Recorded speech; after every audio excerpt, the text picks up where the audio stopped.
Olá, amigos. Nós estamos lançando um podcast Pode Pensar Diferente. E hoje a gente tem uma presença para lá de especial. Uma pessoa que eu gosto muito, meu grande amigo, advogado criminalista, Eugênio Malavasi. Bom dia, meu amigo. Falar de Rutinaldo, bom dia a todos, é chover no molhado, porque o Rutinaldo é um irmão que eu tenho, não um irmão de sangue, mas um irmão de vida. Razão pela qual é um prazer estar nesse bate-papo contigo, Rutinaldo. É isso aí, muito legal, querido.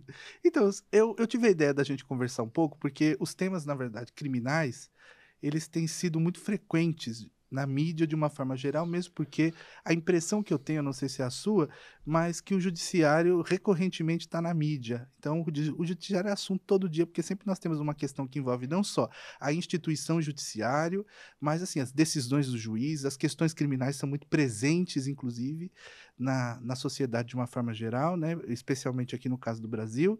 Então, eu queria, antes propriamente da gente conversar sobre essas questões que envolvem a atividade do advogado criminalista, que é o seu caso, alguém que tem larga experiência, eu queria que você falasse um pouco de como é que nasce o direito na sua vida, por que resolveu ser advogado criminalista.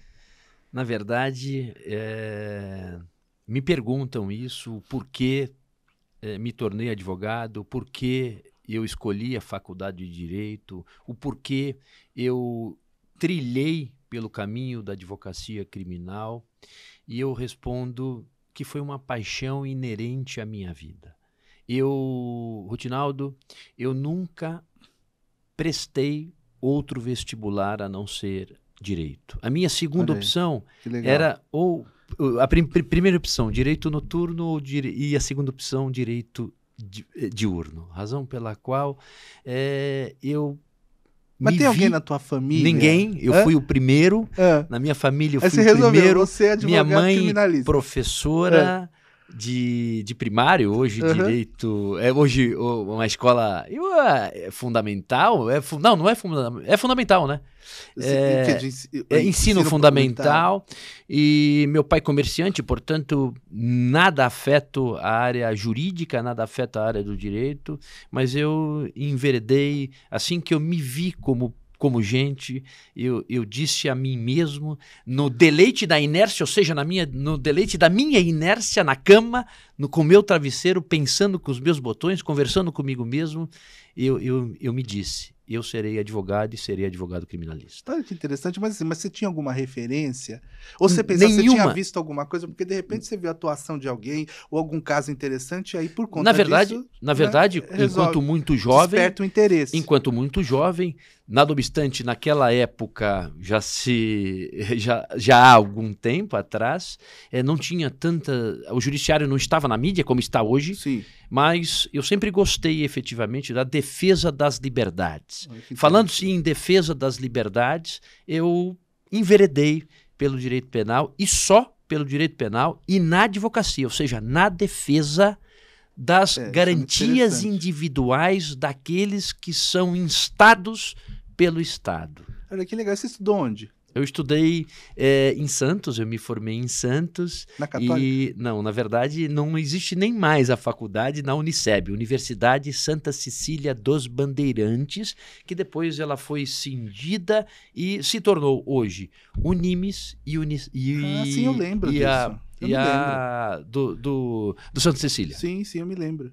E, portanto, eu fui da segunda turma, me formei em 1993. No primeiro ano de Direito, eu ingressei como estagiário no escritório do saudoso Walter de Carvalho. Nossa, você sabe que eu gostei, meu amigo, você eu gostava dele, viu? Ele me ensinou como advogar eticamente, como advogar... E ele era de uma lianesa, né? Uma lianesa espetacular, singular. Sim. E, portanto, ele foi meu grande professor, que não será suplantado por ninguém. Portanto, ele me ensinou a advogar, Rutinaldo, em segundo grau de jurisdição, que é muito importante. Ele sempre dizia, o destinatário da prova não é o juiz de primeira instância, o destinatário da prova também não é o Superior Tribunal de Justiça, naquela época nem tinha o Superior Tribunal de Justiça, estava nascendo o Superior Tribunal de Justiça com a Constituição de 88, mas tinha acabado de nascer, mas o destinatário da prova é o tribunal. Olha, isso é muito interessante, essa análise, né? Porque às vezes as pessoas não fazem essa reflexão, porque ali, na verdade, o que tiver consolidado de prova é o que vai servir eventualmente, é que é para decisão. Né? E opera-se agora o você termo não tem... jurídico, né? Não é. Você mas não tem mais como fazer prova. A coisa julgada material. Quer dizer, se você não tiver a prova ali, realmente, principalmente no campo criminal, isso é especialmente difícil. Exato. Embora também a gente vai falar um pouco sobre a questão da revisão criminal, que eu acho que é um tema bastante interessante. Mas assim, ainda me chama a atenção, você ficou quanto tempo lá com o Dr. Walter? 5 anos. 5 anos lá, 5 anos. Aí eu me formei lá, me tornei advogado lá, passei no primeiro exame e efetivamente fiquei mais um período como advogado no escritório dele e aí eu bati asas. Mas você sempre morou em Santos? Sempre morei em Santos e há 18 anos eu também firmei domicílio em São Paulo por conta do escritório. Ah, tá. Então você tem escritório aqui em São Paulo e lá em Santos? Em Santos, que é a minha base, e a base fixa, efetivamente. Eu tenho uma base fixa aqui em São Paulo também, há 18 anos, atrás do Fórum João Mendes. Ah, que beleza. Outra coisa que eu queria também te perguntar para as pessoas conhecerem um pouquinho mais da sua trajetória, é como que então você decide, porque a gente sabe que o Dr. Walter, de fato, ele era criminalista, né? Famoso criminalista, competente criminalista, e aí você trabalhou no escritório, só que o escritório dele, aqui, pelo que eu me lembro, não era só no campo da atividade criminal. Então, assim, mesmo lá dentro do escritório, como é que você decide, por exemplo, trilhar o caminho da advocacia criminal? Como que isso surge no teu coração? Rotinaldo, eu entrei decidido. Ou seja, nada obstante, o Walter também fazia a área civil, tá? Tinha um advogado lá, o Dr. Júlio, que efetivamente cuidava das ações cíveis, mas eu ingressei como estagiário no âmbito penal. Foi no âmbito penal, em face da minha vontade e oportunidade naquela época que ele me deu em estagiar no âmbito penal. Eu quis, por conta das defesas da garantia das defesas das liberdades. Eu amo a liberdade, Rotinaldo. É porque você encontrou, na verdade, a sua vocação na advocacia no campo da defesa criminal. Nunca prestei um concurso, isso eu deixo aqui assentado, tá? Nunca me enveredei para a área pública, nunca prestei um concurso na minha vida, não quis ser juiz, não quis ser promotor, não quis ser naquela época não havia defensoria pública, havia procuradoria do Estado, também nunca prestei, nunca quis ser delegado de polícia. Quis apenas e tão somente quis ser e sou um mero advogado criminalista. Para com essa modéstia, que eu te conheço. É verdade. Para com essa modéstia que eu te conheço. Depois que eu te conheci, você sabe que eu tenho mais segurança em relação à garantia da minha liberdade. Oxalá assim o seja. Ô Malavasi, aí depois você sai do escritório, quando que você monta teu escritório? Como Incontinente, né? Você terminou o estágio? Eu terminei o estágio, permaneci ainda um período, quase um ano como advogado no escritório dele, mas já externando a ele que eu estava montando meu escritório e aí naquela época, sem dinheiro nenhum, né? Minha avó me deu uma força para estar onde estou até hoje. Eu estou até hoje no mesmo local, no mesmo endereço, na mesma sala. Evidentemente que nós crescemos, né? Mas estou no mesmo prédio, na mesma cela que eu comecei em 1994. Olha que legal. E aí como é que você faz? Por exemplo, você também, assim como o Dr. Walter te deu aquela oportunidade de você experimentar essa advocacia criminal que no seu coração já estava definido como caminho a trilhar, mas, por exemplo, como é que é a sua relação com as pessoas que trabalham com você? Você tem isso? Como é que é esse trabalho? Porque eu sei que você realmente é uma pessoa que, eu digo isso sem nenhuma pretensão de parecer agradável, mas você é sempre muito generoso de uma forma geral, né? Muito generoso. Então, assim, eu imagino que as minhas ex-mulheres que o digam. Não tenho a menor dúvida. Mas olha só, meu amigão. Então, assim, eu imagino que esse seu cuidado, quer dizer, como você foi bem acolhido, né, principalmente nesse início da carreira, e eu percebi lá no teu escritório também que, assim, há muitos, assim, há jovens advogados também, então eu acredito que isso seja uma preocupação sua. Então, o que você pensa, por exemplo, em relação a esses jovens, quer dizer, como que deve ser essa relação dos advogados mais experientes? Porque eu também percebo, já avançando um pouco, que em relação à advocacia criminal existe, assim, uma solidariedade muito grande, né, em relação a isso. Não estou falando no que se refere apenas e tão somente a ajuda do ponto de vista técnico, não estou falando disso, mas há uma solidariedade em relação à causa da liberdade, e isso me parece, faz com que os advogados criminalistas, de uma forma geral, me pareçam extremamente unidos numa solidariedade muito específica da advocacia criminal. Então, quer dizer, como é que essa sua relação, notadamente com esses jovens advogados, você tem, muita gente te pede, eles pedem, Malavasi, me dá um toque aqui, me orienta ali, como é que eu devo fazer, enfim, como que você trabalha, por exemplo, a relação, ou como é a relação com essa advocacia iniciante? Eu tenho uma preocupação, já que eu também fui professor na Faculdade de Direito durante 14 anos, e, portanto... Você deu aula onde? Eu dei aula na Unimes e dei aula também na Unimonte, sobretudo na Unimonte. Unimes durante 4 anos e 10 anos na Unimonte, hoje Universidade de São Judas, sim. Campus Unimonte, ainda estou vinculado, não tenho mais ali a frequência habitual, mas eu vou lá de vez em quando dar umas palestras que eu amo.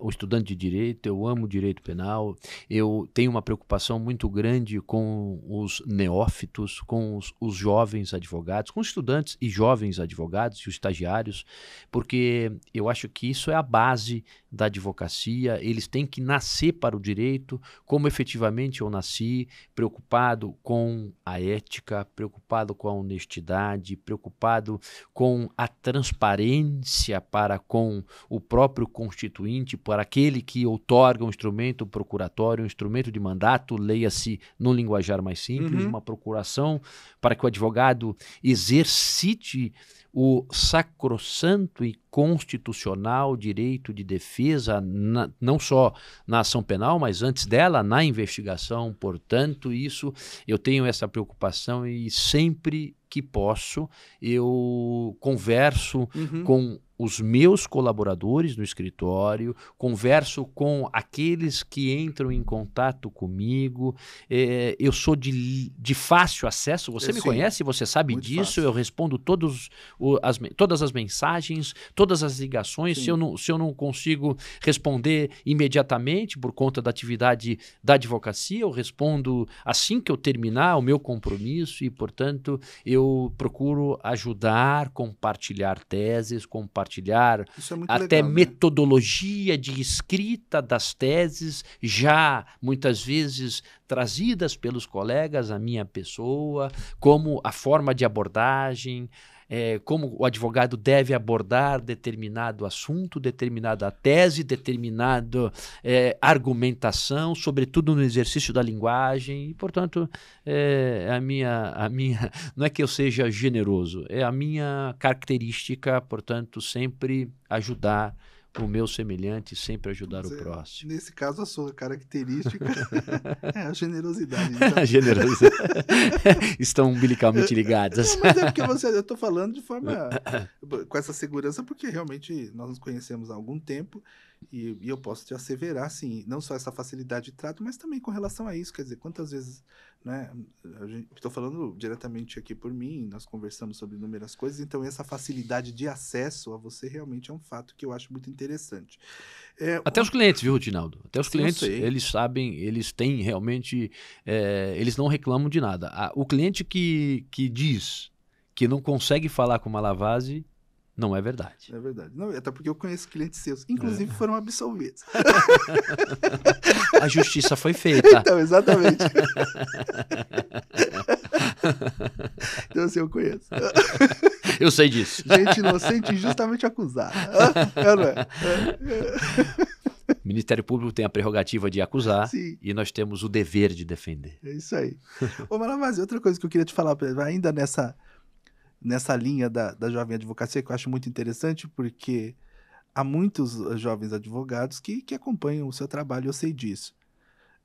E eu gostaria também, assim, neste momento, aproveitando o gancho da nossa conversa de hoje, o que você pensa, por exemplo, como uma mensagem que você deixaria, por exemplo, quer dizer, como que eu começo uma advocacia criminal para que eu possa ter sucesso nesse trabalho? Sucesso que eu digo, sobretudo, né, para que ela seja algo que, de fato, me garanta realização, felicidade. Eu não estou falando apenas do ponto de vista material, não. Não, porque, por exemplo, no seu caso, pelo que eu noto, o que fez com que você se decidisse pela advocacia criminal foi um chamado interior, Foi um chamado interior. né? É verdade. Até porque você decidiu ser advogado e o caminho foi se construindo a partir daí. Independentemente de ganho financeiro, Até porque você não independentemente... sabia o que Não. iria acontecer, né? Não, Na óbvio. verdade, você seguiu esse instinto, não, essa vocação que, na verdade, eu acho que tocou ou que aflorou, né, no seu coração. E então, eu queria que você dissesse, quer dizer, como que eu começo? Vamos lá, eu acabei de passar na UAB, de repente eu tenho o desejo de advogar na área criminal. Como é que eu inicio isso? Como é que porque você começou com o escritório lá em Santos, a sua avó colaborou com você, né? Então, quer dizer, e você resolveu abrir. Como é que entra o primeiro cliente? Como é que acontece isso? Na verdade, isso é muito difícil, né? Naquela época, eu acho que foi mais fácil por conta do número de advogados que eram mais reduzidos. Hoje nós temos uma concorrência aí enorme. Uhum. Nada obstante, eu sempre digo que há espaço para todos. Uhum. Tá?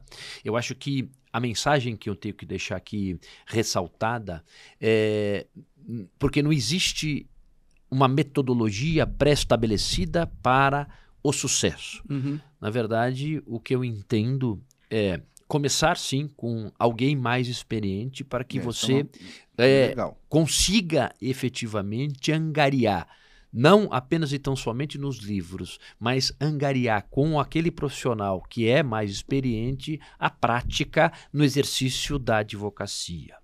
Esse é o ponto número 1. Ponto número 2, conhecer o direito. Ou seja, o estudo é indispensável para o exercício da advocacia. Você sabe muito melhor do que este que vos fala, porque você é um advogado de escola. Sem demagogia, porque você sabe que eu não sou demagogo. Se você não o fosse, eu não estaria aqui falando isso. Pois bem, o estudo. O estudo do direito. Não só do direito, mas o estudo da investigação, o estudo da ação penal. Você tem que conhecer. O Cassione dizia não, ele diz porque ele não morreu. O Cassione, ele fala, sobretudo no júri, sobretudo nas infrações dolosas contra a vida. O advogado tem que conhecer a capa do processo até a última folha. Da última folha, a capa do processo. Antigamente os processos eram físicos. Hoje os processos não têm mais capa por conta só nos tribunais superiores que tem a capa, ou vermelha ou amarela. Pois bem, nos processos digitais, da primeira folha à última folha, da última folha à primeira folha. Sobretudo as certidões. O Walter falava isso. O Walter falava, olha, presta atenção nas certidões. Preste atenção nas certidões cartorárias que muitas vezes os advogados passam por cima. Não se pode passar por cima das certidões, porque a certidão pode resolver o litígio. A certidão pode resolver esse litígio no qual você está patrocinando. Portanto, vamos lá, em resumo, o Rutinaldo, começar com um profissional experiente. Estudar, conhecer o direito, não em toda a sua inteireza, porque todos nós somos aprendizes e, portanto, estamos aprendendo e aprendemos todos os dias. Fato. Mas conhecer minimamente o direito para que você escolha. Toron também falava, Toron, meu amigo pessoal, diz, o grande lance do advogado é a escolha certa da tese a ser sustentada. E você só consegue efetivamente escolher a tese a ser sustentada quando você conhecer o direito e quando você conhecer os autos. Em profundidade. Em profundidade, não de forma perfunctória. O que é a forma perfunctória? Superficial. Razão pela qual você tem que estudar efetivamente o suporte fático trazido e, à luz do suporte fático, o direito posto. Em que a cultura geral do advogado criminalista contribui nesse processo de construção das teses e do sucesso na advocacia criminal? A sua pergunta é singular e inteligente, partindo de uma pessoa paradigmática. O que eu tenho que ler?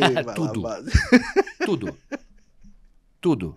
A leitura esparsa, ou as leituras esparsas, ela deve estar embrionariamente no dia a dia do advogado. Um jornal, uma revista, um livro, a cultura geral, sobretudo quando o advogado tem que exercitar a linguagem, isso fala especificamente no tribunal do júri.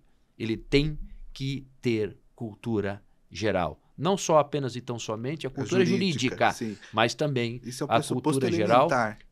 Pressuposto elementar, para que você possa trazer para o conselho de sentença o dia a dia deles, através de uma leitura pretérita que você vai utilizá-la naquele caso concreto. E depois também eu acho que isso, dentro dessa perspectiva da cultura geral, que é o que eu digo de uma forma geral do advogado, mas eu acho que o advogado criminalista, me parece, isso é especialmente necessário porque, notadamente, quando você vai trabalhar o júri com os crimes dolosos contra a vida em função disso, né? Então, essa sensibilidade de perceber a alma humana é fundamental nesse processo, né, de sustentação da tese, porque você, na verdade, analisar, defender alguém que suprimiu a vida de outrem, então como é que é isso? Quer dizer, o que leva uma pessoa eventualmente a fazer isso, quais são as circunstâncias e por aí vai.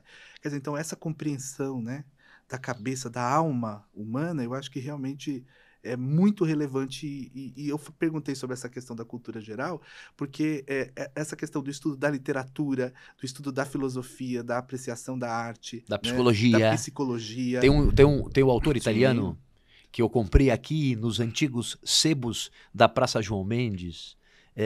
São 2 volumes. Enrico Altavilla, o nome do autor. Psicologia Judiciária.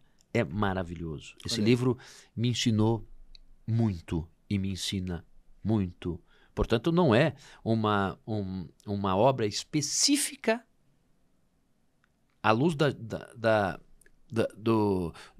que estamos falando do juridiquês. Sim, de mas técnica ele jurídica. traz técnica jurídica, mas ele traz efetivamente para nós comportamento das pessoas. Porque não é só a alma, é o espírito também. E, portanto, você tem que conhecer um pouquinho da alma, um pouquinho do espírito, um pouquinho do comportamento humano. Porque, já que estamos falando do crime de homicídio, mas posso terminar a mensagem? Claro, querido, por favor. A última mensagem para o neófito. A última mensagem para o neófito é a ética, é a transparência, é a honestidade. Você pode ser advogado criminalista sendo honesto. Isso é pressuposto basilar dentro do meu escritório. Até porque também, eu acho que é interessante isso que você fala, para deixar claro para as pessoas que o fato de você ser um advogado criminalista não significa de nenhum modo, né, que você aprova o crime. Pelo contrário, né? Pelo contrário. Há confusão, né, Rotinaldo? Exatamente. Há, de fato, a confusão. Poxa, aquele advogado defende criminoso. Não, eu defendo os direitos da pessoa acusada. Eu tenho família, eu tenho filho. Eu não quero uma sociedade que está nos dias atuais. Basta ligar a TV que nós, infelizmente, é só sangue. É mesmo. Sangue. Sangue, sangue, sangue, corrupção. Sangue, sangue, sangue, corrupção. Poxa vida, eu não quero essa sociedade para os meus filhos. Eu quero o quê? Eu quero uma sociedade mais igualitária. Sem dúvida. Eu quero uma sociedade mais tranquila, onde as pessoas possam efetivamente andar na Avenida Paulista sem efetivamente ter receio de ter contra si uma pessoa surrupiando o seu celular. Eu quero uma sociedade que a pessoa possa manusear o seu celular, porque hoje tudo está no celular. Sim, é verdade. Sem receio. E hoje nós temos receio. Hoje nós temos receio. Temos. Onde já se viu. Então, o advogado criminalista ele não defende o crime. O advogado criminalista defende os direitos processuais, de direito material e, sobretudo, constitucionais inerentes à pessoa acusada. Porque ninguém queria também e ninguém deseja ter um filho acusado injustamente de um crime. E aí, sobrevindo uma acusação por parte da Justiça Pública, leia-se por parte do Ministério Público, o advogado está ali para defender aquele efetivamente inocente. Muitas vezes a gente defende também o culpado, é verdade, por uma questão de lealdade, por uma questão de transparência, mas vamos garantir a este culpado o devido processo. Processo legal, que é uma garantia fundamental civilizatória. Estabelecida na própria Constituição da República. Que é um direito fundamental. Mas eu vejo também, não sei se você claro, você evidentemente percebe isso, que eu estou falando que nesse aspecto também da defesa criminal, de como a sociedade enxerga o advogado criminalista, também eu acho que é importante compreender que mesmo que alguém seja, ainda que confessadamente culpada, é fundamental que nós entendamos que, na hipótese dela ser condenada, há de ser na exata medida do que estabelecido na lei, para que não haja excessos, porque senão nós estamos fazendo o quê? Estado de Direito pressupõe o quê? Aí é o Então vale para todo mundo, né? Aí é o princípio basilar da Constituição, da dignidade da pessoa humana e da proporcionalidade. A pena tem que ser proporcional à conduta.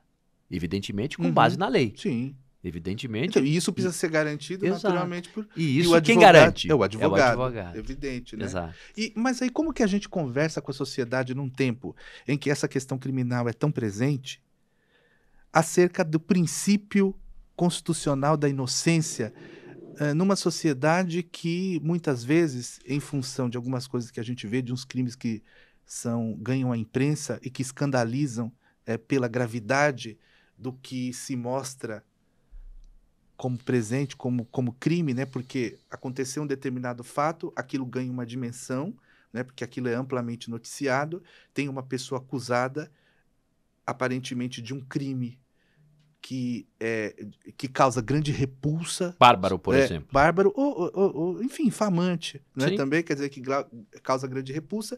E aí, na verdade, veja bem, a presença do advogado nesse contexto, muitas vezes, a gente vê algumas, de alguma forma, ela até, por hora, ela é hostilizada e em rede social isso é muito presente, dependendo das declarações do advogado, quando ele sustenta, por exemplo, uma inocência ou qualquer outra coisa, ou de repente existe uma prisão cautelar, e essa prisão, por exemplo, é revogada, as pessoas se revoltam. Quer dizer, então, como é que, na verdade, se trabalha essa questão dessa presunção de inocência e muitas vezes dessa necessidade que tem a sociedade de uma forma geral, principalmente nos tempos que correm, de já ter uma resposta imediata, sem observar ou não compreendendo, talvez, a questão do devido processo legal. E da sentença condenatória, porque tem isso, porque eu acho que você pode falar disso também um pouco dentro desse contexto, mas me parece que grande parte das prisões que nós temos aí são de natureza cautelar. Então, quantos sentenciados, na verdade, com sentença judicial transitada e julgada que estão cumprindo pena, né? É razoável essas prisões cautelares se estender por tanto tempo como resposta, muitas vezes, ao clamor público? Quer dizer, então o que você pensa disso? Conversar nas ruas, né? Porque o advogado muitas vezes é hostilizado, ele é achincalhado. Olha, como pode o advogado defender aquela pessoa? Como pode o advogado estar defendendo aquela pessoa? Ele é mercenário, ele só está defendendo por conta dos honorários. Na verdade, muitas vezes as pessoas não conhecem o advogado a fundo, né? O advogado que é apaixonado pelo direito penal, o advogado que ama a profissão, o advogado que ama as garantias, o advogado que ama as liberdades. Evidentemente, as pessoas... Sim, eu mesmo já fui objeto de achincalhamento, porque... mas assim... Sim. Bem tranquilo, né? Como que o Malavasi está defendendo aquele cara que fez isso ou fez aquilo. Aí nós temos que externar efetivamente, tomar muito cuidado com as reportagens, né? Porque você falou muito bem, depende da resposta do advogado. O advogado tem que ter a sensibilidade também do outro lado, a sensibilidade também da família, a sensibilidade da família, por exemplo, que perdeu um ente querido em face de uma conduta de ação, uma conduta comissiva bárbara, ou hostil, ou que causou repulsa social, clamor público. Então, o advogado tem que ter essa sensibilidade. Então, a resposta é muito simples. Ser sensível nas suas respostas.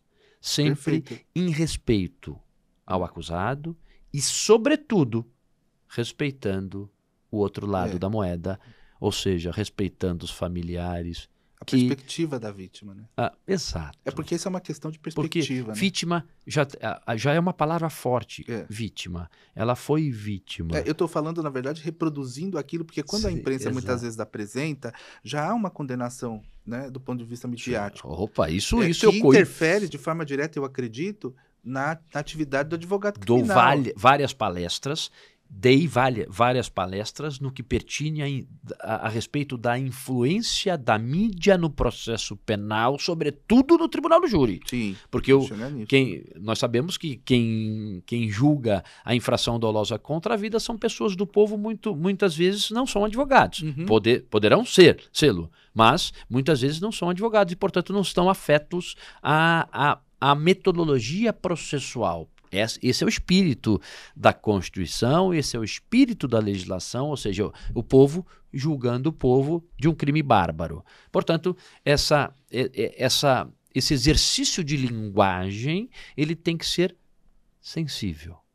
Então, o advogado tem que ser sensível na sua verbalização, na sua abordagem, nas suas explicações para a sociedade, para aquela sociedade no qual o crime aconteceu. Então, portanto, eu sempre procuro nas minhas entrevistas, em determinadas infrações penais, em determinadas defesas, pensar mais na vítima do que no acusado. Sim, naquele até porque momento. É uma coisa, né? Uma coisa não é contrária à outra. Não, de maneira nenhuma. Então, assim, você tendo equilíbrio, você comedido em relação à fala, né? Em respeito à perspectiva daqueles que, do ponto de vista do processo penal, estão, né, apontados como vítima, porque também vai se ver se o crime foi cometido ou não. Né? Não é se omitir, tá? Não estou dizendo isso. Não é se omitir, efetivamente é ter a sensibilidade de perceber, né? Que o fato de você estar fazendo a defesa de um lado não significa que isso sirva a agredir o outro lado, criando ainda uma situação de mais conflito. O acusado confessa. E aí, como explicar para uma sociedade que ele é presumidamente inocente se ele já confessou? Então, é isso muitas vezes que as pessoas ficam indignadas. Elas acham que tem que já, de qualquer modo, tem também essa questão. E nós sabemos, Rutinaldo, da prisão que eu quero falar com você. Nós que somos técnicos, vou falar, eu não esqueci da extensão da prisão cautelar. E nós que somos técnicos, nós sabemos que a confissão por si só não é prova hábil para condenar. Mas por quê? Conta pra gente.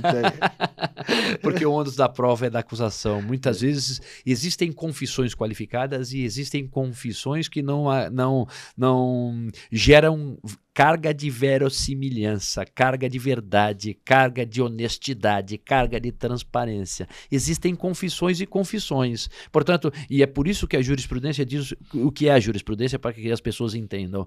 É julgamento reiterados dos tribunais que formam um posicionamento jurisprudencial, formam um posicionamento naquela corte ou nas cortes brasileiras. Razão pela qual entendo eu, como entende a doutrina, como entende a jurisprudência, que a confissão por si só, ela não pode servir de sustentáculo para uma condenação. E como explicar para a sociedade que a pessoa confessou e ainda ele o é presumidamente inocente.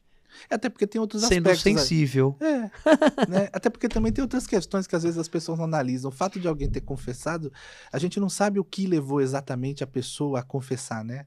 Exato. Porque teria, por exemplo, gente que confessa... Poderia cogitar ser uma influência externa? Então, exatamente, né? E não só isso, né? Tem até um filme disso, que eu não me lembro agora o nome direito, mas acho que é a Suprema Traição.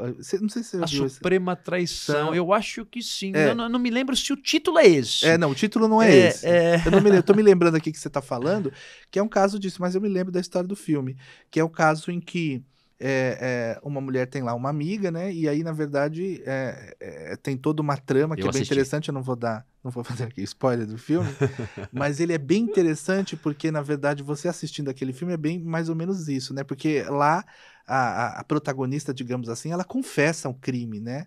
Que não cometeu. Mas ela acreditava que tinha de fato cometido, né? E foi o trabalho de uma advogada ali, né, que efetivamente conseguiu comprovar, inclusive provar para ela, a acusada que tinha confessado, que não foi ela. Exato. Olha maravilhoso. Maravilhoso. No que tange as prisões. Essa é uma questão também, porque o que eu penso com relação a isso de uma forma geral? No Brasil, há algum tempo, nós tivemos aí operações que ganharam a grande imprensa, em que prisões cautelares eram muito prolongadas. Inclusive, há quem dissesse que essas prisões cautelares, que é aquela prisão imediata, já no começo do processo, no meio do processo, por alguma circunstância que autorize isso, enfim, que elas também, de alguma maneira, não estou afirmando categoricamente, porque, evidente, eu não conheço o processo. Mas o que se coloca hoje é que, muitas vezes, aquelas prisões teriam sido utilizadas com a finalidade de se obter, por exemplo, as chamadas delações premiadas, né? E nessa medida, tem dois aspectos que eu acho que é interessante e eu gostaria que você pudesse comentar um pouco sobre isso. O que você vê, por exemplo, dessas prisões cautelares de uma forma geral, notadamente naqueles casos em que, de repente, há um clamor público por conta da barbaridade do crime ou da gravidade dele de uma forma, do grau de repulsa que ele causa na sociedade. E o que você pensa, né, também com o fato dessas prisões cautelares no Brasil, pelo menos a informação que eu tenho, até porque você sabe, como presidente da OAB que fui, né, de subseção durante muito tempo, eu acompanhava isso, né, trabalhando dentro da OAB a gente acompanha, né, você foi conselheiro da OAB junto Fomos, né? comigo, fomos conselheiros, a gente acompanha essa questão. Então, a minha pergunta seria, você acha que, por exemplo, as prisões cautelares, dentro do que a gente tem visto, se mostram adequadas? Essa resposta que muitas vezes se dá à população no sentido de prender alguém de forma imediata, mesmo não estando presente muitas vezes, eu estou fazendo isso, é uma impressão, não estou afirmando que o judiciário faça isso recorrentemente, mas essas, muitas vezes, sem observar os requisitos legais para sua decretação, o que você vê disso? Primeiro, no aspecto de como resposta à sociedade, no aspecto do prejuízo do ponto de vista do processo penal em relação ao acusado, e também relativamente à utilização eventual, dentro do que já foi falado, dessas prisões como mecanismo de se obter provas que, no meu entendimento, aí seriam até ilícitas, se de fato isso aconteceu. Como que fica a instituição nesse aspecto também? Porque o que eu penso para concluir meu raciocínio nessa conversa que eu estou tendo com você? A partir do momento que você tem operações que, de repente, ganham uma Relevo. dimensão, né, midiática, e, de repente, elas resultam em alguma coisa que não é o que se criou na cabeça da sociedade que deveria ser, será que a instituição Poder Judiciário, de uma forma geral, a Justiça e todos os atores aí, eu estou nos Até a colocando Polícia nisso, Federal, né? não sairiam desprestigiados, descredibilizados? Então, o que você pensa? Qual é o prejuízo de tudo isso do ponto de vista do Estado constitucional? O prejuízo é inenarrável. Por quê? Vamos por partes. Você fez uma digressão histórica, até histórica, de uma história recente, tá? Sem dizer efetivamente quais as operações, por uma questão de ética. Nós temos prisões, duas modalidades de prisão para que todos nós entendamos.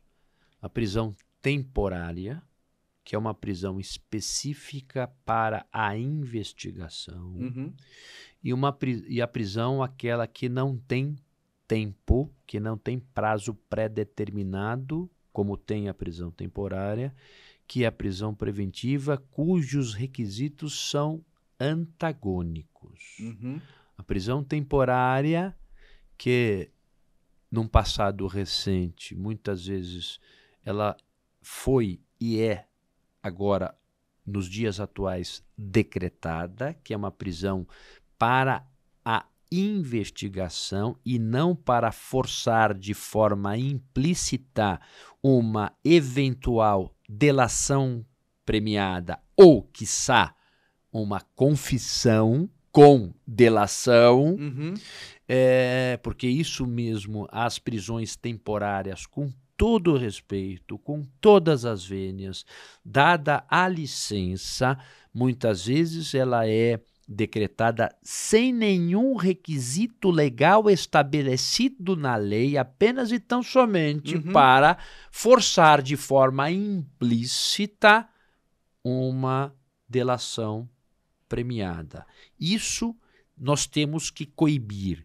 Isso nós temos que proibir. Nós, advogados, Sim, que temos que garantimos as falar. liberdades, garantimos os direitos individuais do cidadão, nós temos que obstaculizar, provando ao Poder Judiciário, a esse mesmo Poder Judiciário que decretou a prisão temporária, que a finalidade dela não era especificamente para investigar-se, Uhum. mas sim para obter uma prova que, no meu entender, se isso for provado, é ilícito. Se, no meu entender, se isso for comprovado, a autoridade comete o crime de abuso de autoridade, hoje assaz tipificado, portanto, é passível sim de responder uma ação penal por abuso de autoridade, se isso restar efetivamente comprovado. Essa prisão temporária tem um prazo pré-estabelecido na lei. Não hediondos, 5 dias prorrogáveis por mais 5 dias, hediondos, crimes hediondos, 30 dias prorrogáveis por mais 30 dias. E a prisão preventiva? A prisão preventiva é aquela que efetivamente não tem prazo, e aí há o excesso. Porque a prisão preventiva, mas hoje, com o pacote anticrime, ele teve uma profunda alteração nos seus pressupostos, porque não se prende ninguém, não está na lei, não está no Código de Processo Penal, não está no artigo 312 do Código de Processo Penal, que o clamor público de um crime tem que decretar a prisão preventiva. Não. Nós temos sim a garantia da ordem pública. Garantia da ordem pública, sim, é um fundamento para que o Poder Judiciário decrete a prisão preventiva. Mas isso tem que estar ricamente fundamentado, mas isso tem que estar assaz fundamentado na decisão judicial que decreta a prisão preventiva. E outra, há de ser proporcional. Sim. Existem prisões cautelares, Rotinaldo, que passam de ano. Não, isso é um absurdo. Isso né? viola. Sem uma condenação, isso é um absurdo. Isso viola a razoabilidade. Sim. Isso viola a proporcionalidade. E como você disse, a dignidade da pessoa humana, sobretudo. Porque são corolários Sim. da dignidade da pessoa humana. Veja, então aquele que cometeu um crime atroz, ele está respaldado constitucionalmente pela dignidade, pelo princípio constitucional da dignidade da pessoa humana? Está, como a vítima também. Portanto, há uma equiparação, há uma equidade. Portanto, à luz da equidade, nós temos que respeitar as garantias inerentes da Constituição para ambos os lados do jogo. E outra coisa, aproveitando também, que é uma coisa que a gente estava falando no início, mas que eu gostaria de colocar aqui para que todos pudessem também refletir sobre essa questão, que eu considero muito importante. Em que medida, né, ou a relação existente entre a advocacia criminal ou o sistema constitucional de proteção das liberdades individuais supostamente conflitaria com direitos humanos? Por que, na verdade, hoje a gente ouve muito isso? Que dá a impressão de que quem defende direitos humanos seria alguém supostamente contrário, né, a uma política criminal de controle efetivo da criminalidade. Quer dizer, por que isso? Quer dizer, de onde vem? Quer dizer, qual é o papel da advocacia como um todo? Eu não estou falando só do advogado criminalista, de levar essa reflexão para a sociedade e eventualmente mostrar, né, que nos direitos humanos não se tratam, né, de direitos que são para defender ou para proteger bandido, que é o que a gente recorrentemente vê colocado pelo senso comum, eu acho até que deliberadamente plantado em função de uma cultura ou de uma necessidade eleitoreira, às vezes. Então, assim, essa reflexão, direitos humanos e advocacia criminal, quer dizer, uma coisa não pressupõe a outra? Veja bem, olha, eu tenho que externar aqui nesse nosso bate-papo gostoso que a Defensoria Pública. A Defensoria Pública, eu fui fazer um júri que teve uma certa repercussão no interior aqui de São Paulo, na verdade na Grande São Paulo, eu vou falar até a comarca, Ferraz de Vasconcelos. Teve um caso específico, uma acusação que policiais militares que foram acusados de ceifar a vida de uma pessoa. E aí, quando eu fui para o plenário e quando eu cheguei no fórum, eu vi um defensor público. Se tornou meu amigo esse defensor público. Eu disse a ele, mas o senhor é defensor público. O que o senhor está fazendo aqui se os réus têm advogado constituído?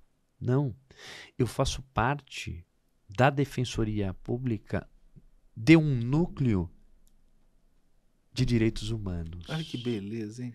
E ele estava lá acompanhando. Não. Ele estava atuando Ele lá. se habilitou Ah, no processo, naquele dia, para defender a vítima.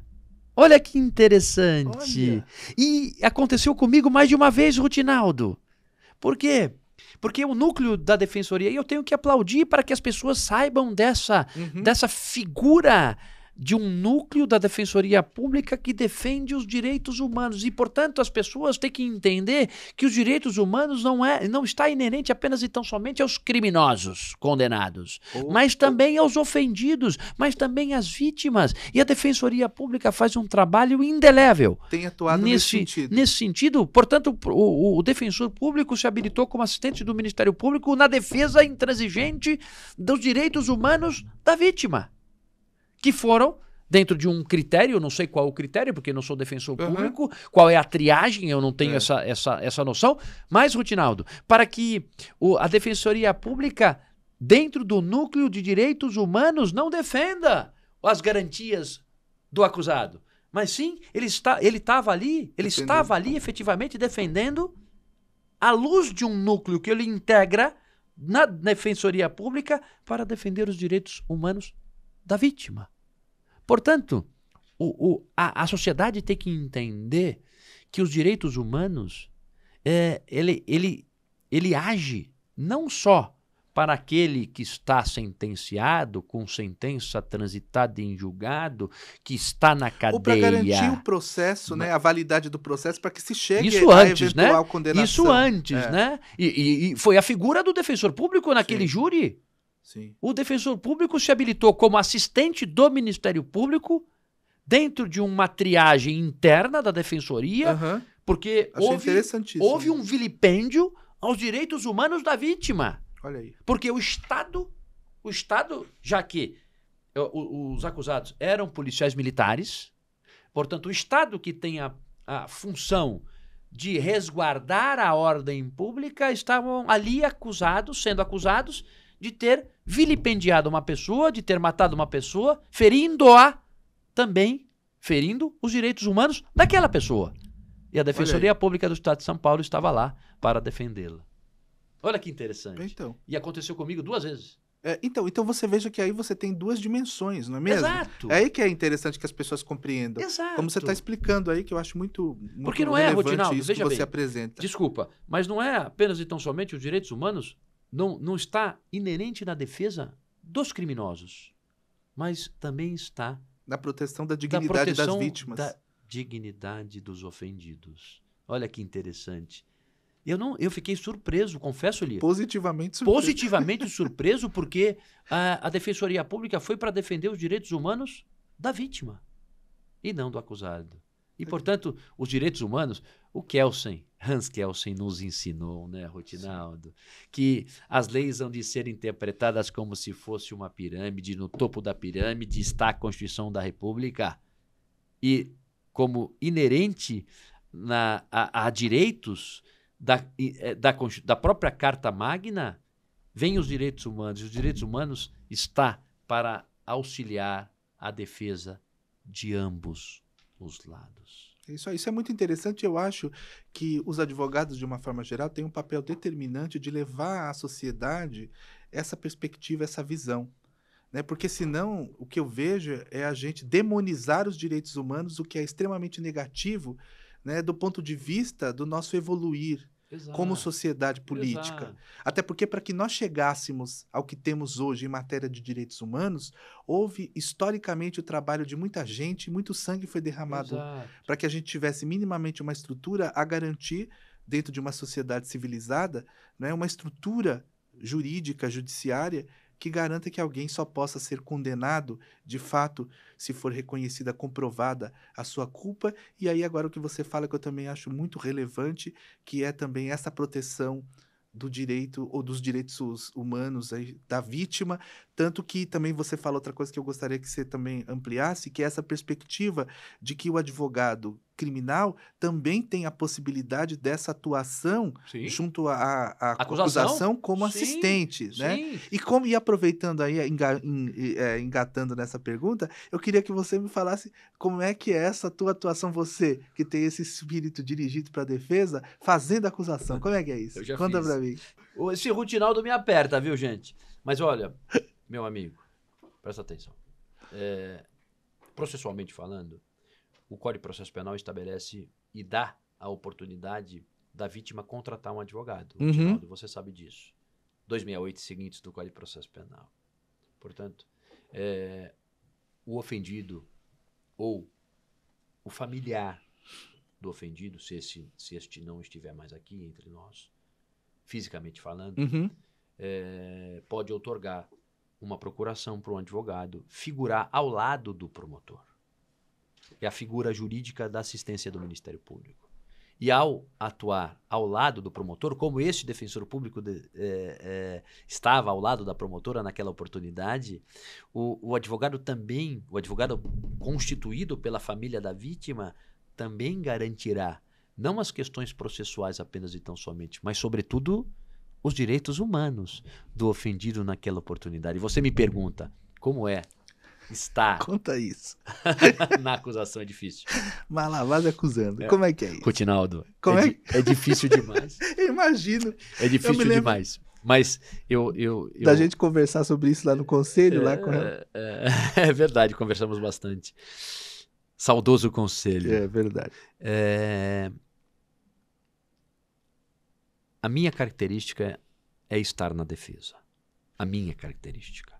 Mas, quando se veste a beca e tem responsabilidade com a procuração que você recebe, você faz o trabalho como ele deve ser feito. É óbvio que tem um jargão popular, né? O cachimbo faz a boca torta. Ora, o cachimbo está para a defesa, mas às vezes você tira o cachimbo e coloca do outro lado da boca para que você possa efetivamente se despir do exercício inerente defensivo para que você possa acusar. Não acusar em excesso. Não acusar em excesso. Eu já passei de 600 júris, mas eu devo ter feito umas 10 acusações, 15 acusações. Eu não tenho isso estatisticamente comprovado em meus arquivos, mas eu devo ter feito, de 10 a 15 acusações, sobretudo no tribunal do júri. É difícil? Mas quando eu sou contratado nesse sentido, eu digo à família, vocês têm o livre-arbítrio para contratar quem quiser. Querem me contratar? Eu vou acusar nos limites da lei, não por excesso, não sustentando o insustentável, não sustentando uma acusação exacerbada. Então, a minha contratação, você especificamente perguntou na figura do Malavase. Sim, portanto, exatamente. O Malavase responde, eu acuso sim, nos limites da minha consciência. E também da sua responsabilidade ética. E da responsabilidade ética. Não sustentando um excesso exacerbado da acusação. É só isso. Veja, não tem mais delongas. Até porque também a atuação do próprio assistente da acusação... É limitada, né? Exatamente, é isso que eu ia falar. Então, assim, é importante que as pessoas compreendam isso. Então, na verdade, me parece, eu vou usar aqui uma expressão sem pretender com ela, dizer menos do que, de fato, o advogado criminalista que atua como assistente de acusação mas de coadjuvar na acusação. Sim, porque o ator principal é o promotor, né? Porque o crime é de ação pública. Se o crime a não ser que o crime seja de ação penal privada, aí tudo bem. Mas se o crime for de ação penal pública, o ator principal... O que é a ação penal pública? Só para quem nos assiste entender. A lei estabelece quando o promotor age, quando o promotor pode agir. Então, a lei delimita o crime de morte, por exemplo.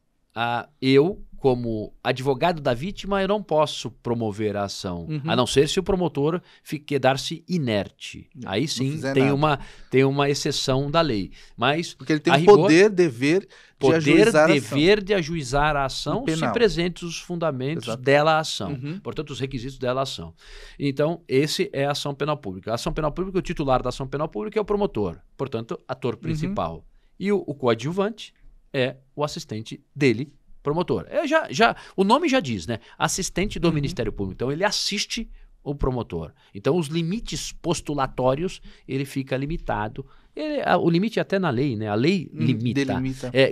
Exatamente. A atuação. Delimita a atuação do assistente. Agora, avançando um pouco, porque é um tema que para você é um tema, no geral, apaixonante. E para você, eu imagino que seja especialmente assim. Atuação no tribunal do júri, né? Porque as pessoas muitas vezes perguntam sobre tribunal do júri. Você está falando as pessoas que não são direito, porque as pessoas não compreendem muito o que é isso, né? Como é que funciona, porque como tem muito filme americano que apresenta o tribunal do júri dentro de um determinado formato, então a visão que a sociedade tem do tribunal do júri em relação ao que se praticaria nesses, né? Nos filmes. Nos filmes, não é a realidade que nós temos, né? Da prática do tribunal do júri. Então eu queria só conversar com você, assim, primeiro, como é que é essa questão do tribunal do júri, o que vai, o que não vai, né, nesse sentido, o que vai a júri, o que não vai a júri, por exemplo, de uma forma geral, e também, quer dizer, como é esse trabalho de ser advogado de júri e de convencer, na verdade, porque é um trabalho de convencimento que você vai fazer em relação àqueles que são os juízes de fato, que né, os jurados. Então, como que é? Porque os jurados, inclusive, não são técnicos em direito, são leigos em direito, e as pessoas muitas vezes acham que deveria ser, ou que deveriam ser técnicos. Então eu queria que você explicasse também por que é assim, qual é o fundamento disso, e o que você considera, por exemplo, de mais apaixonante, né, nessa atividade de advogado que atua no tribunal do júri. Os crimes que vão a júri são aqueles dolosos. Dolo é intenção. Né? Então, são os dolosos contra a vida humana. Homicídio na sua forma tentada e consumada, infanticídio, aborto e auxílio, induzimento ou instigação ao suicídio. Portanto, são essas infrações dolosas contra a vida que são levadas ao tribunal do júri.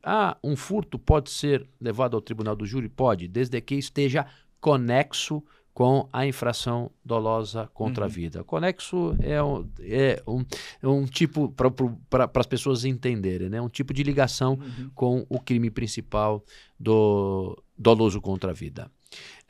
O tribunal do júri é apaixonante. O tribunal do júri, ele é singular. Por que da existência do tribunal do júri no mundo? Por conta da democracia. É o Estado democrático em toda a sua inteireza. O povo, sem ser advogado. O cidadão honesto, veja, para que seja jurado tem uns pré-requisitos, tem uma análise de pré-requisitos.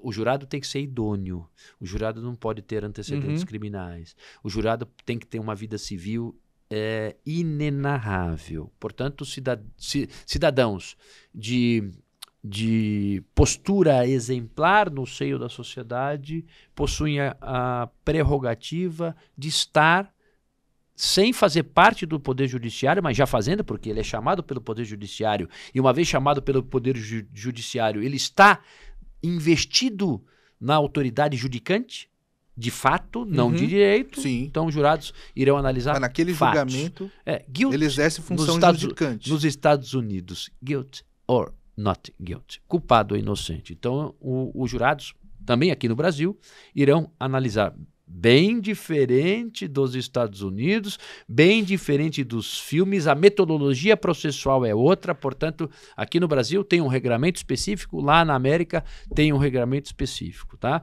Até do número de jurados, lá 12, aqui 7. Lá eles podem conversar, aqui eles não podem conversar porque há o princípio da incomunicabilidade. Se os jurados conversarem entre si a respeito do fato, o julgamento terá que ser dissolvido porque é nulo de pleno direito. Essa é a lei, portanto, Rui Barbosa dizia, sejamos escravos dela, a lei, e vamos respeitá-la. É o que nós temos que nos propor. O exercício metodológico da defesa no tribunal do júri. O que tem que ser, porque nós temos que convencer o leigo, nós temos que convencer os jurados. Nós não, nós que eu digo, advogado e promotor. Sim. Promotor, em primeiro lugar, e o advogado. Sim. Tá? Ambos, né? Então, ambos terão que convencer as suas teses. Tá?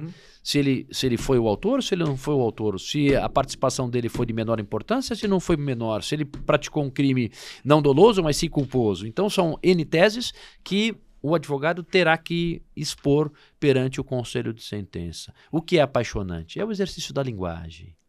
A linguagem é importante. A externação da tese. A postura... Com a palavra a defesa. Com a palavra a defesa. Com a palavra a defesa, o senhor tem 1h30.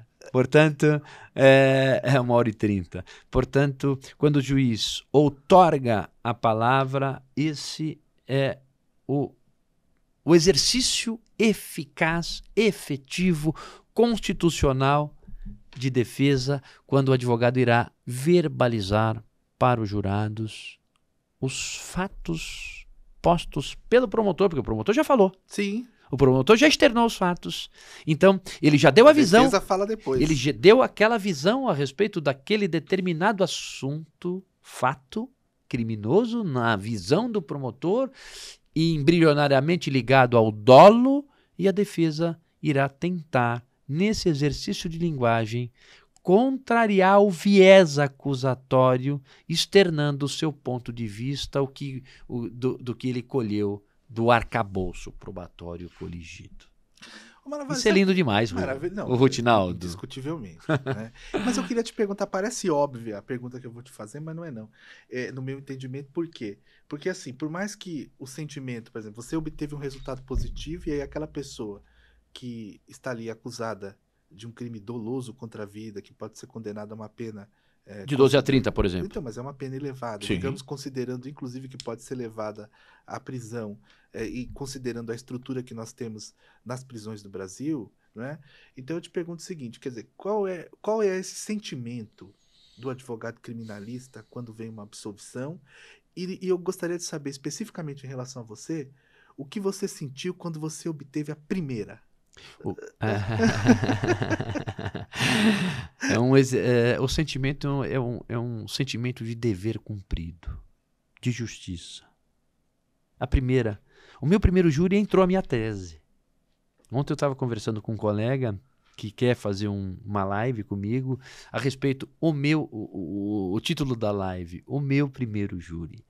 O meu primeiro júri foi com um promotor de escola, Otávio Borba de Vasconcelos Filho. E o segundo, Mário Ribeiro de Freitas. Portanto, o meu primeiro júri, a tese não foi de absolvição. O meu primeiro júri, a tese foi da ocorrência de homicídio privilegiado. Nada obstante, a promotoria sustentou antigamente o libelo crime acusatório, né? Eu sou velho, Rutinaldo. Mas não parece, só está... A alteração mudou para as pessoas entenderem, né? Não tem mais o libelo, hoje a fonte acusatória é a pronúncia. Portanto, o promotor sustentou a acusação, homicídio qualificado, e eu consegui, no meu primeiro júri, que os jurados... Quantos anos você tinha nesse primeiro júri? 23 para 24. 23 para 24 anos, primeiro júri conseguiu. O homicídio privilegiado é uma tese simpática, é uma condenação, né? Mas é uma condenação sem um dia de prisão. Então, isso que é um sentimento ali. Eu quando estudei o processo, não daria legítima defesa.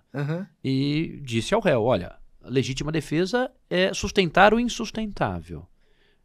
Vamos para o homicídio privilegiado sem qualificadoras, tá? Uma era incompatível com o privilégio, é uma questão mais técnica. A outra era compatível com o privilégio, mas ambas foram excluídas. Uma de forma obrigatória e outros jurados excluíram por conta da incompatibilidade da tese de privilégio que vem antes das qualificadoras. Portanto, o réu foi condenado a 4 anos de reclusão em regime aberto, porque ele praticou um homicídio, mas ele praticou um homicídio revestido de violenta emoção logo após a injusta provocação da vítima, e, portanto, os jurados assim entenderam e emplacou a tese defensiva no meu primeiro júri. Perdi muitos, porque, na verdade, ninguém perde e ninguém ganha. Né? Principalmente nessas questões. São questões tristes que englobam a sociedade, que ocorrem no seio das famílias. Porque toda ação penal de homicídio, nós temos duas tragédias. Exatamente. 2 famílias destroçadas. Sim. Destroçadas. Portanto, o que emplacou foi o direito, foi a justiça. Então, o sentimento, em resumo, é um sentimento de dever cumprido aliado ao senso de justiça. Só isso. Isso aí, meu amigo. E deu certo, porque também depois disso você viu aqui mesmo que eu quero ficar, né? Vou continuar com esse trabalho. Quer dizer, já tinha decidido ser advogado criminalista e aí se apaixonou também pela atividade do júri. Quem quer começar no júri faz como? Porque você já foi de primeira sozinho? Como é que foi? Sozinho, você foi com fui sozinho. Como é que foi Eu isso? fui sozinho. Na verdade, eu levei um colega de turma, inclusive, o Donizete, mas ele não falou nada. Portanto, ele só me deu aquela força moral. Né? É óbvio que o advogado, o primeiro júri, você não dorme à noite. O primeiro júri, você fica nervoso. O primeiro júri, você tem chiliques internos. Entretanto, a dica é a mesma que eu já dei. É estudar. Conhecer ter a segurança processo, de conhecer profundamente o processo e sacar a tese. E tá bem convicto em relação à tese. Sim, tá muito convicto, né? De que ela é plausível, né? E viável. A convicção da tese, não atirar para todo lado, né? Porque eu posso sustentar no exercício defensivo 10 teses. Isso é péssimo. Sustente o que a prova assim estabeleceu. O que a sua convicção, à luz dos elementos do processo, autorizam você a fazer para obter... Porque a convicção, veja, ela está inerente ao que você estudou do processo, das provas coligidas. Sim. Portanto, você escolhe a tese à luz da sua própria convicção, porque aí você tem um poder discricionário de escolhê-la, à luz do que você estudou, o que você digeriu, o que você viu. O que muitas vezes eu não fiz a primeira fase do júri, portanto eu não conheço, não estava presente, eu não lembro das audiências, então eu tenho que assisti-las, né? Hoje é tudo gravado, para que eu possa escolher a tese. Então, Malavazio, você vê, nós já estamos aqui um tempão, viu? Já estamos caminhando. Olha, infelizmente já estamos caminhando para o final, porque conversar com você é extremamente agradável e esse tema, né, da advocacia criminal é um tema muito apaixonante. Mas eu queria, assim, à luz dessa sua experiência, da vivência que você tem ao longo destes anos de advocacia, qual é a sua perspectiva de futuro? O que você imagina? O Malavasi sonha com o quê nessa atividade criminal? Morrer advogando. Eu quero advogar até o último dia da minha vida. Se Deus assim me permitir, se a saúde, porque só Ele que vai saber, portanto sou grande arquiteto que saberá, se ele vai outorgar efetivamente a possibilidade física e mental de poder estar advogando, advogar até o último dia da minha vida, porque a advocacia não é um trabalho, é um sacerdócio. A advocacia, sobretudo a advocacia criminal, ela, por ser apaixonante, por amar o que faço, eu acordo segunda-feira feliz ao apertar a gravata, ao fazer o nó da gravata, para ir trabalhar bem cedo, como sempre fiz na minha vida. E sem hora para ir embora, mas feliz. Feliz porque cansado, mas ao final do dia, mas feliz. Querido amigo, olha, eu quero te agradecer imensamente essa conversa extraordinária que eu tenho certeza vai contribuir muito para que as pessoas tenham condição, tenham possibilidade de compreendendo um pouco mais a atividade do advogado criminal, como é o seu caso, né, saibam da importância do trabalho, né, da advocacia como um todo e como os advogados são fundamentais à democracia de um país efetivamente civilizado. Aliás, é indispensável a administração da justiça. Exatamente, quer dizer, estamos lá, né, a Constituição colocou a advocacia lá, não por acaso, né? Eu realmente quero te agradecer muito, viu? Mais um abraço muito carinhoso para você, na verdade que eu quero deixar aqui de público, né? Espero que a gente possa se encontrar mais, porque infelizmente a gente não tem se visto com a frequência que gostaríamos. É verdade. Mas é sempre uma alegria ver você, desejar sucesso para você, muito sucesso, e que você continue aí realmente fazendo o que você brilhantemente faz, que é defendendo, né, fazendo defesas que de fato garantem, né, a efetiva aplicação do direito.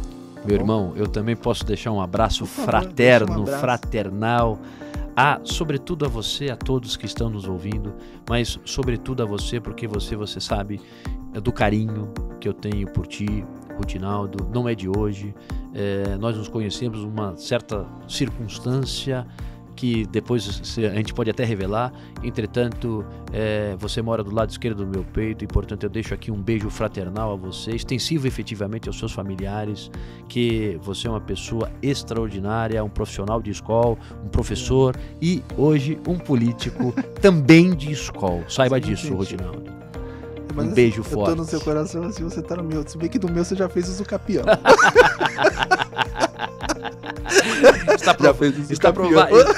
Está provado o hiato temporal? Querido amigo, dá um abraço aqui. Um beijo pra você. Pessoal, olha, obrigado pela audiência. Beijão pra vocês e até o nosso próximo podcast. Tchau!